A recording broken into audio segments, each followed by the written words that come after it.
Assalamualaikum warahmatullahi wabarakatuh. Apa kabar teman-teman semua? Semoga kita semua selalu dalam perlindungan Allah Subhanahu wa Ta'ala. Hari ini kita akan mempelajari materi tentang sistem imunitas atau sistem pertahanan tubuh pada manusia. Harap disimak baik-baik ya teman-teman. Setiap hari, jutaan bakteri, virus, racun, zat-zat kimia, dan parasit yang kita analogikan sebagai pengganggu berusaha dengan segala cara masuk ke tubuh kita dan memperandakan sistem pertahanan tubuh. Namun, tentu saja mereka harus berjuang keras melawan para prajurit yang senantiasa menjaga tubuh kita dari serangan mereka. Untuk menangkal serangan para pengganggu itu, semua anggota prajurit pertahanan tubuh saling bekerja sama serta menerapkan sistem pertahanan tubuh yang berlapis-lapis dan kompleks. Pertahanan berlapis-lapis ini diperlukan agar serangan jutaan bakteri, virus, racun, dan parasit tersebut dapat dilemahkan secara bertahap.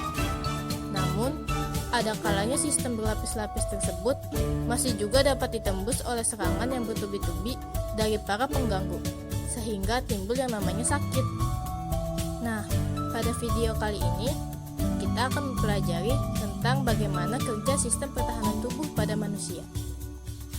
Yang pertama, ada pengertian sistem pertahanan tubuh.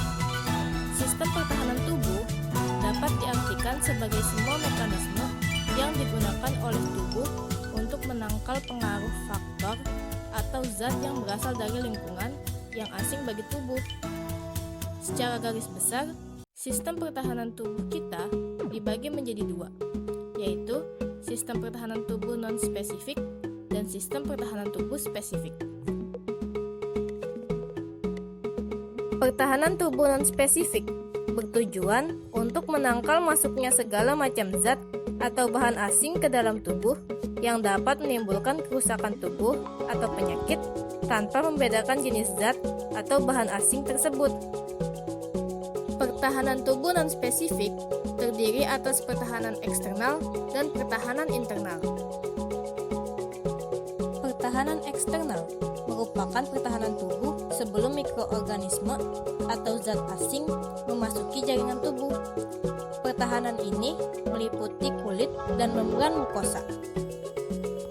Kulit merupakan bagian terluar dari tubuh manusia.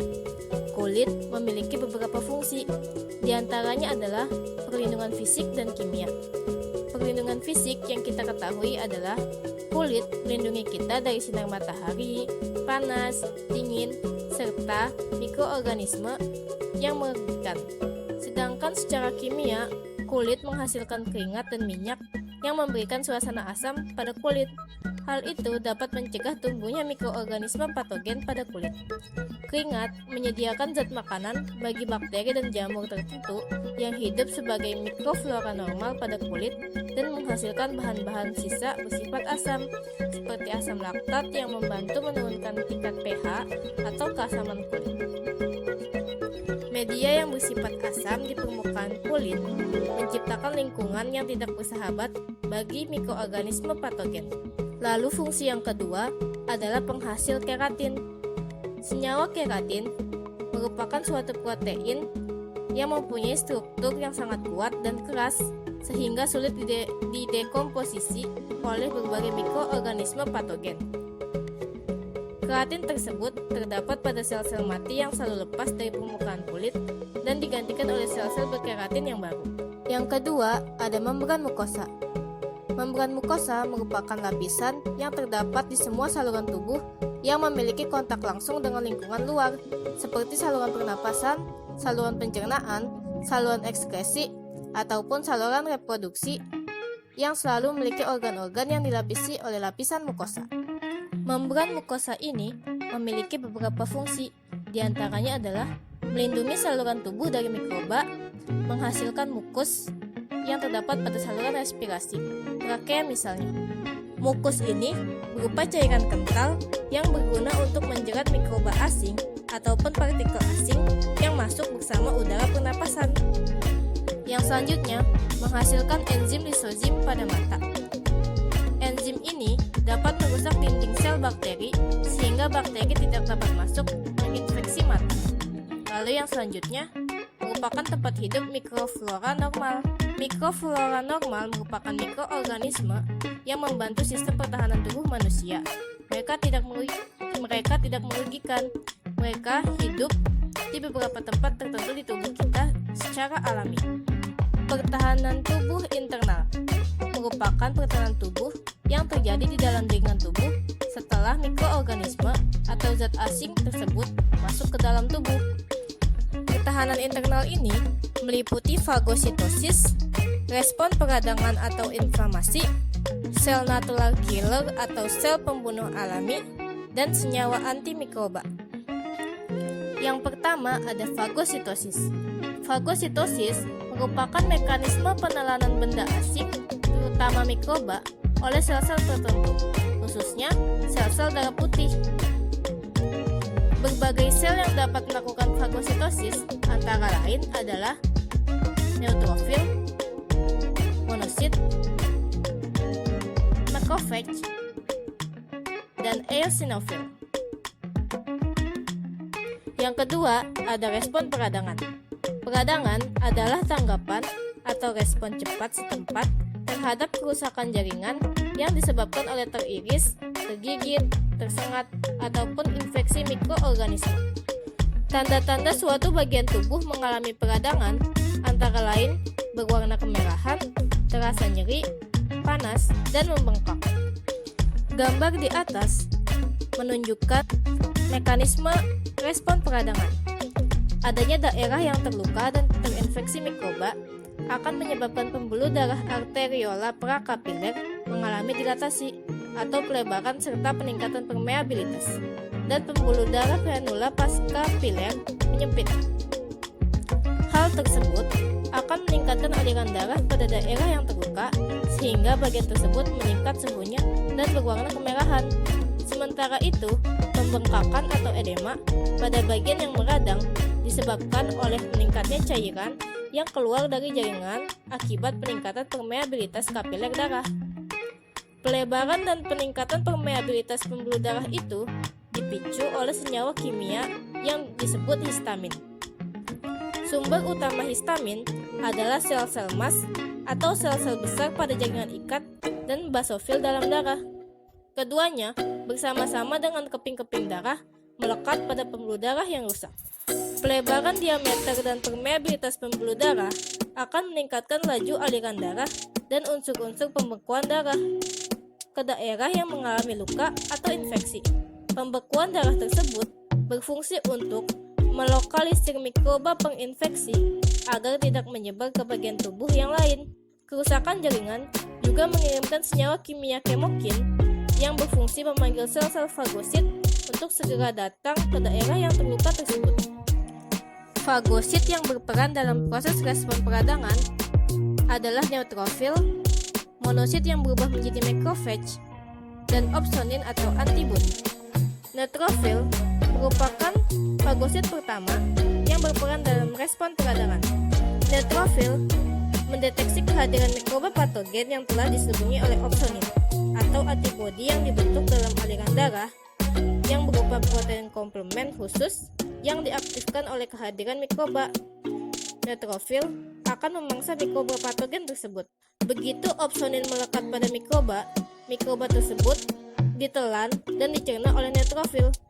Sedangkan macrophage berfungsi membersihkan sisa-sisa jaringan yang rusak dan sisa-sisa neutrofil yang mati. Yang ketiga, ada sel natural killer atau sel pembunuh alami. Sel natural killer ini biasanya disebut sebagai sel NK. Adalah suatu limfosit granular yang berespon terhadap mikroba intraseluler dengan cara membunuh sel yang terinfeksi dan memproduksi sitokin untuk mengaktifasi macrophage. Sel NK menyerang sel-sel parasit dengan cara mengeluarkan senyawa penghancur yang disebut perofin. Sel NK dapat melisiskan dan membunuh sel-sel kanker serta virus sebelum kekebalan adaptif diaktifasi. Pada gambar tersebut dapat kita lihat sel yang berbentuk besar dan berwarna ungu merupakan sel kanker, sedangkan sel kecil-kecil yang berwarna putih kebiruan di bawahnya merupakan sel NK yang sedang berusaha melisiskan dan membunuh sel kanker tersebut. Yang keempat, ada senyawa antimikroba. Cara kerja senyawa antimikroba ini antara lain menghancurkan sel-sel mikroba yang masuk dan menghambat mikroba bereproduksi. Protein yang berperan sebagai senyawa antimikroba ini antara lain adalah protein komplement yang merupakan agen antimikroba yang terdiri atas sekitar 20 protein serum. Protein ini dihasilkan oleh hati dan beredar di dalam pembuluh darah dalam keadaan tidak aktif. Lalu protein yang kedua adalah interferon, yang merupakan senyawa kimia yang dihasilkan oleh makrofage sebagai respon adanya serangan virus yang masuk ke dalam tubuh. Interferon ini merupakan senyawa antivirus yang bekerja menghancurkan virus dengan cara menghambat perbanyakan virus dalam sel-sel tubuh. Pertahanan tubuh spesifik. Mikroorganisme asing yang berhasil melewati pertahanan tubuh non-spesifik akan berhadapan dengan pertahanan tubuh yang lebih canggih, yaitu pertahanan tubuh spesifik. Pada pertahanan tubuh spesifik, sel-sel pertahanan dapat merespon keberadaan sel-sel asing, molekul asing, ataupun sel yang abnormal dengan cara yang spesifik. Pertahanan inilah yang kita kenal dengan sebutan sistem kekebalan. Respon kekebalan ini meliputi produksi protein pertahanan tubuh spesifik yang disebut antibodi yang dilakukan oleh limfosit. Limfosit merupakan sel utama dalam sistem kekebalan. Limfosit dapat ditemukan di dalam sumsum tulang, pusat limfatik, kelenjar ludah, limfa, tonsil, dan persendian. Ada dua macam sel limfosit. Yang pertama ada limfosit B atau yang biasa disebut sebagai sel B, berasal dari kata bone marrow atau sumsum tulang. Limfosit B dihasilkan oleh sel-sel punca atau stem cell di dalam sumsum tulang. Jika diibaratkan sebuah negara, sel-sel B ini identik dengan pabrik senjata di dalam tubuh. Pabrik ini memproduksi antibodi yang nantinya akan digunakan untuk menyerang musuh. Jumlah limfosit B atau sel B adalah 25% dari jumlah total limfosit di dalam tubuh. Yang kedua ada limfosit T atau sel T. Setelah diproduksi di sumsum tulang, sebagian limfosit bermigrasi ke kelenjar timus. Di dalam kelenjar timus, limfosit tersebut akan membelah diri dan mengalami pematangan. Karena itulah, limfosit yang mengalami pematangan di dalam kelenjar timus disebut sebagai limfosit T. Jumlah limfosit T mencapai 70% dari seluruh jumlah limfosit tubuh. Sel T ini berfungsi sebagai bagian dari sistem pengawasan kekebalan.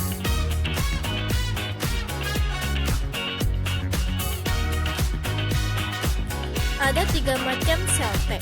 Yang pertama, sel T sitotoksik atau sitotoksik T-cell merupakan sel T pembunuh yang menghancurkan sel yang memiliki antigen asing, misalnya sel tubuh yang dimasuki oleh virus, sel kanker, atau sel cangkokan. Yang kedua, ada sel T penolong atau helper T-cell. Merupakan sel T yang membantu sel B mengenali dan menghasilkan antibodi untuk melawan antigen, memperkuat aktivitas sel T sitotoksik dan sel T penekan yang sesuai, serta mengaktifkan makrofage. Yang ketiga, ada sel T penekan atau suppressor T-cell. Merupakan sel T yang menekan produksi antibodi sel B dan aktivitas sel T sitotoksik serta sel T penolong untuk mengakhiri reaksi kekebalan. Yang selanjutnya ada antibodi dan antigen. Antibodi merupakan biomolekul yang tersusun atas protein yang dibentuk sebagai respon terhadap keberadaan benda-benda asing yang tak dikenali tubuh. Sedangkan antigen merupakan benda-benda asing yang tak dikenali tubuh tersebut. Contohnya, mikroorganisme, molekul asing, dan sel abnormal. Antibodi oleh sel-sel B. Antibodi digunakan untuk menetralkan atau menghancurkan antigen yang masuk ke dalam tubuh. Setiap detiknya, sekitar 2000 molekul antibodi diproduksi oleh sel-sel B. Nanah merupakan salah satu contoh peristiwa yang melibatkan antibodi. Ketika kulit kita terkena infeksi karena luka, maka akan timbul nanah. Nanah itu merupakan limfosit atau sel-sel B yang mati setelah berperan melawan antigen. Antibodi dapat ditemukan pada aliran darah dan cairan non-seluler. Antibodi memiliki struktur molekul yang bersesuaian dengan antigen secara sempurna, seperti anak kunci dengan lubangnya atau lock and key. Prinsip ini mirip seperti kerja enzim. Tiap jenis antibodi spesifik terhadap antigen jenis tertentu. Jenis-jenis antibodi. Yang pertama ada imunoglobin G. Imunoglobin G merupakan antibodi yang paling umum.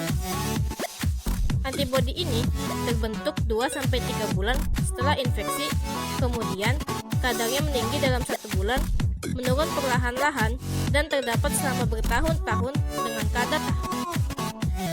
Antibodi ini beredar dalam tubuh dan banyak terdapat pada darah, sistem getah bening, dan usus. Senyawa ini akan terbawa aliran darah langsung menuju tempat antigen berada dan menghambatnya begitu terdeteksi. Senyawa ini juga memiliki efek kuat antibakteri maupun virus serta menetralkan racun. Antibodi ini juga mampu menyelinap di antara sel-sel dan menyingkirkan mikroorganisme yang masuk ke dalam sel-sel dan kulit. Yang kedua, ada imunoglobin A. Imunoglobin A ditemukan pada bagian-bagian tubuh yang dilapisi oleh selaput lendir, misalnya hidung, mata, paru-paru, dan usus. Bagian-bagian tersebut peka terhadap adanya antigen, misalnya bakteri, virus, dan jamur. Antibodi ini melindungi janin dalam kandungan dari berbagai penyakit. Yang ketiga, ada imunoglobin M. Antibodi ini terdapat pada darah, getah bening, dan pada permukaan sel-sel B. Pada saat antigen masuk ke dalam tubuh, imunoglobin M merupakan antibodi pertama yang dihasilkan tubuh untuk melawan antigen tersebut. Imunoglobin M terbentuk segera setelah terjadi infeksi dan menetap selama 1-3 bulan, kemudian menghilang. Namun, pada beberapa individu, IgM dapat bertahan selama beberapa tahun setelah infeksi primer. Yang keempat, imunoglobin D. Imunoglobin D juga terdapat dalam darah, getah bening, dan permukaan sel-sel B, tetapi dalam jumlah yang sangat sedikit. Mereka tidak mampu untuk bertindak sendiri-sendiri. Dengan menempelkan dirinya pada permukaan sel-sel T, mereka membantu sel-sel T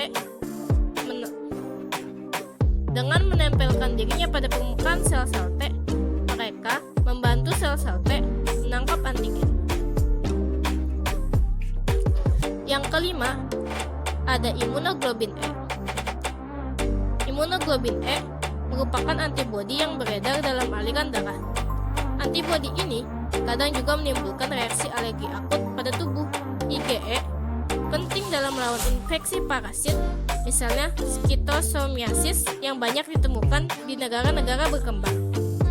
Pada gambar di bawah, kalian dapat melihat bagaimana bentuk dari masing-masing antibodi tersebut. Terdapat 4 cara kerja antibodi. Yang pertama, ada penetralan. Antibodi menetralkan racun atau toksin yang dihasilkan oleh bakteri atau antigen dan menjadikannya tidak berbahaya, sehingga dapat disekresi dari tubuh melalui tubulus-tubulus ginjal.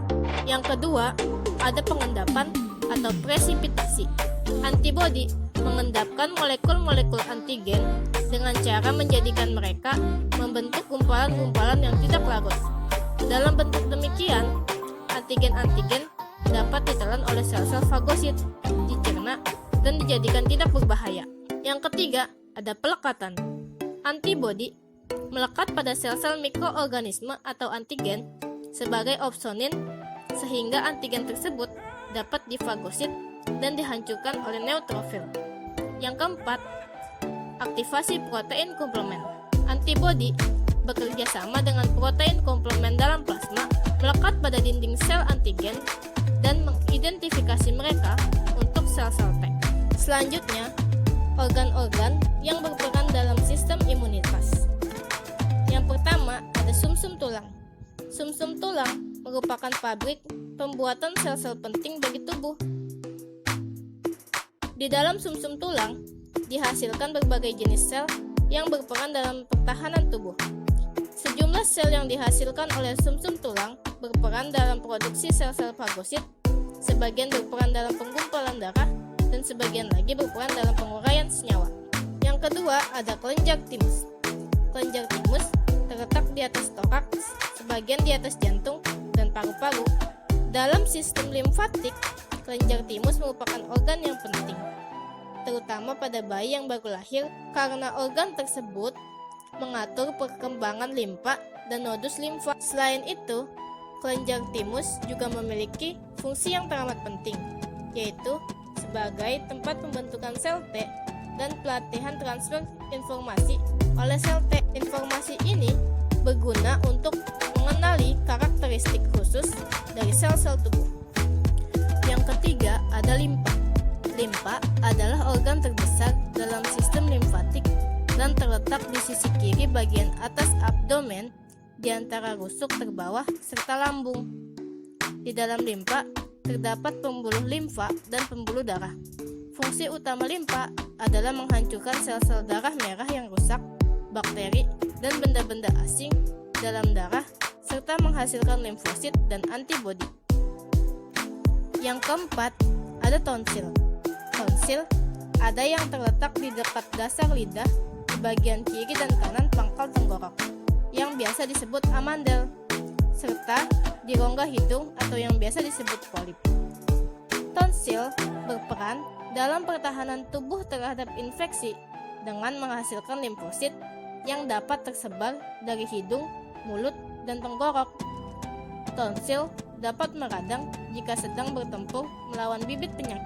Pada gambar tersebut, kita dapat melihat bagian-bagian tubuh yang berperan dalam sistem imunitas ini, seperti yang telah dijelaskan sebelumnya. Ada dua cara untuk memperoleh kekebalan tubuh. Yang pertama adalah kekebalan alami atau innate immunity. Yang kedua adalah kekebalan dapatan atau acquired immunity. Kekebalan alami adalah pertahanan tubuh dasar yang kita miliki sejak lahir dan bersifat non-spesifik, artinya tidak bersifat khusus terhadap antigen tertentu. Selain itu, sistem kekebalan alami ini tidak memiliki kemampuan mengingat antigen yang pernah masuk ke dalam tubuh.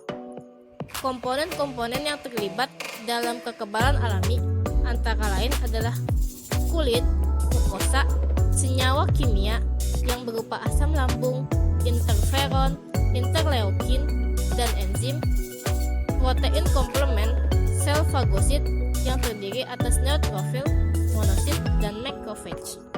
Lalu, kekebalan dapatan atau acquired immunity.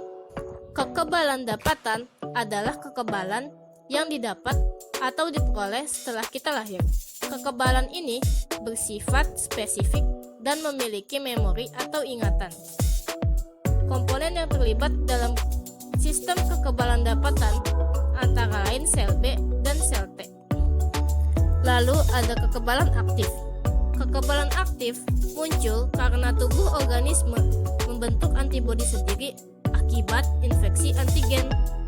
Kekebalan ini dibagi menjadi dua. Yang pertama ada kekebalan aktif alami yang diperoleh tubuh secara alami. Dan yang kedua ada kekebalan aktif buatan yang diperoleh dengan cara memasukkan sejumlah kecil antigen yang disebut sebagai vaksinasi. Lalu ada kekebalan pasif. Kekebalan pasif diperoleh dari antibodi yang dimasukkan ke dalam tubuh. Kekebalan pasif alami contohnya ada pada janin yang menerima kekebalannya melalui plasenta. Yang kedua ada kekebalan pasif buatan yang diperoleh dari antibodi siap pakai, namun kekebalan ini bersifat tidak permanen. Terdapat 5 faktor yang dapat mempengaruhi kekebalan tubuh. Yang pertama, ada infeksi. Penderita infeksi berat dapat mengalami gangguan kekebalan tubuh sehingga sering menderita komplikasi infeksi lain. Yang kedua, ada penyakit ganas. Penyakit ganas, misalnya kanker, dapat menekan sistem kekebalan tubuh sehingga mudah mengalami komplikasi infeksi. Yang ketiga, ada obat-obatan. Beberapa jenis obat dapat menekan sistem kekebalan tubuh, contohnya obat golongan kortikosteroid dan obat anti kanker. Oleh karena itu, penderita yang mendapat obat-obat seperti itu perlu pengawasan yang baik agar tidak terjadi komplikasi infeksi. Yang keempat, gangguan gizi. Seseorang yang mengalami kekurangan gizi akan mengalami gangguan kekebalan tubuh karena zat-zat tersebut sangat diperlukan oleh sistem kekebalan tubuh. Yang kelima, usia. Pada usia muda, seperti bayi dan balita, sistem kekebalan tubuh belum sempurna. Sedangkan pada usia lanjut, fungsi sistem kekebalan tubuh mulai menurun, sehingga kedua kelompok usia tersebut sangat rentan terhadap infeksi. Imunisasi. Menurut KBBI, imunisasi adalah pengebalan terhadap penyakit, sedangkan menurut bidang kesehatan, imunisasi adalah pemberian vaksin untuk mencegah penyakit tertentu. Pada balita, imunisasi biasanya diberikan melalui suntikan atau diteteskan pada mulut. Ada banyak jenis imunisasi. Yang pertama, imunisasi BCG. Imunisasi BCG atau Bacillus Calmette-Guerin akan memberikan kekebalan aktif terhadap penyakit tuberkulosis atau TBC. Imunisasi ini diberikan hanya sekali sebelum bayi berumur 2 bulan. Yang kedua, imunisasi DPT. Imunisasi DPT adalah vaksin 3-in-1 yang melindungi anak dari penyakit difteri, pertusis, dan tetanus. Imunisasi ini diberikan sebanyak 4 kali sejak bayi berumur 2 bulan dengan selang penyuntikan 1 hingga 2 bulan. Yang ketiga, imunisasi TT atau tetanus toxoid. Imunisasi ini memberikan kekebalan aktif terhadap penyakit tetanus. Yang keempat, imunisasi campak. Imunisasi campak memberikan kekebalan aktif terhadap penyakit campak. Imunisasi ini diberikan sebanyak 1 kali pada bayi berumur 9 bulan atau lebih. Imunisasi MMR. Yang kelima, imunisasi MMR. Imunisasi MMR diberikan sebanyak 2 kali untuk memberikan perlindungan terhadap penyakit campak, gondongan, dan campak Jerman atau Gubella. Yang keenam, imunisasi HIV. Imunisasi HIV membantu mencegah penyakit meningitis, pneumonia, dan infeksi tenggorok berat yang disebabkan oleh virus Haemophilus influenza tipe B. Yang ketujuh, imunisasi varicella. Imunisasi ini memberikan perlindungan terhadap penyakit cacar air. Yang kedelapan, imunisasi HBV. Imunisasi HBV memberikan kekebalan aktif terhadap hepatitis B, yaitu penyakit yang dapat menyebabkan kanker hati dan kematian. Dan yang kesembilan, imunisasi polio. Pemberian imunisasi polio akan menimbulkan kekebalan aktif terhadap penyakit poliomielitis. Imunisasi polio dapat diberikan sebanyak 4 kali dengan selang waktu tidak kurang dari 1 bulan. Imunisasi ulangan dapat diberikan sebelum anak masuk sekolah dasar, yaitu umur 5-6 tahun, dan saat meninggalkan sekolah dasar, yaitu umur 12 tahun. Kelainan atau gangguan pada sistem pertahanan tubuh. Yang pertama ada AIDS atau Acquired Immune Deficiency Syndrome. Adalah suatu penyakit yang disebabkan oleh virus yang bernama Human Immune Deficiency Virus atau HIV. Virus tersebut pertama kali diidentifikasi pada tahun 1983. Target utama HIV adalah sel-sel T penolong yang merupakan elemen paling aktif dalam sistem pertahanan tubuh. Dengan menginfeksi sel-sel T penolong, maka HIV dapat menguasai sistem pertahanan atau kekebalan tubuh manusia. Jika sel-sel T penolong tertangkap oleh HIV, sistem pertahanan tubuh kehilangan tim pemikir sehingga tidak dapat mengenali musuh atau antigen yang masuk. Jadi, meskipun tubuh orang yang terinfeksi HIV masih dapat membentuk antibodi tersebut tidak lagi efektif tanpa adanya sel-sel T penolong. Dengan demikian, dapat dikatakan sistem pertahanan tubuh telah kehilangan kekuatan utamanya. Karena itulah penyakit AIDS ini sangat berbahaya dan dapat menyebabkan kematian. Yang kedua, ada reaksi autoimun. Reaksi ini merupakan suatu kejadian di mana sel-sel tubuh dikenali sebagai antigen dan diserang oleh sel T. Hal tersebut dapat dipicu oleh yang pertama, zat di dalam tubuh yang dalam keadaan normal hanya terdapat di daerah khusus, dilepaskan ke dalam aliran darah. Yang kedua, adanya perubahan pada suatu zat tubuh yang normal. Yang ketiga, sistem kekebalan tubuh memberikan respon terhadap zat asing yang menyerupai zat tubuh alami dan menyerangnya sebagai benda asing. Dan yang keempat, adanya kelainan fungsi di dalam sel yang mengendalikan pembentukan antibodi. Akibat dari reaksi autoimun ini antara lain adalah demam, kerusakan berbagai jaringan, dan penyebab berbagai penyakit seperti lupus, artritis reumatoid, demam reumatik, miastenia gravis, multiple sclerosis, anemia perniciosa, dan diabetes mellitus tipe 1. Yang ketiga, ada alergi. Alergi merupakan suatu reaksi antigen antibodi pada individu akibat terpapar bahan-bahan yang dalam kadar tertentu tidak berbahaya bagi individu lain dalam kondisi yang sama. Bentuk-bentuk umum alergi antara lain demam jerami, asma, urtikaria, dan macam-macam gangguan pencernaan. Orang yang menderita alergi memiliki terlampau banyak antibodi imunoglobin E yang dihasilkan oleh sel-sel B. Demikian materi yang bisa saya sampaikan. Semoga bermanfaat bagi kita semua. Kurang lebihnya mohon maaf.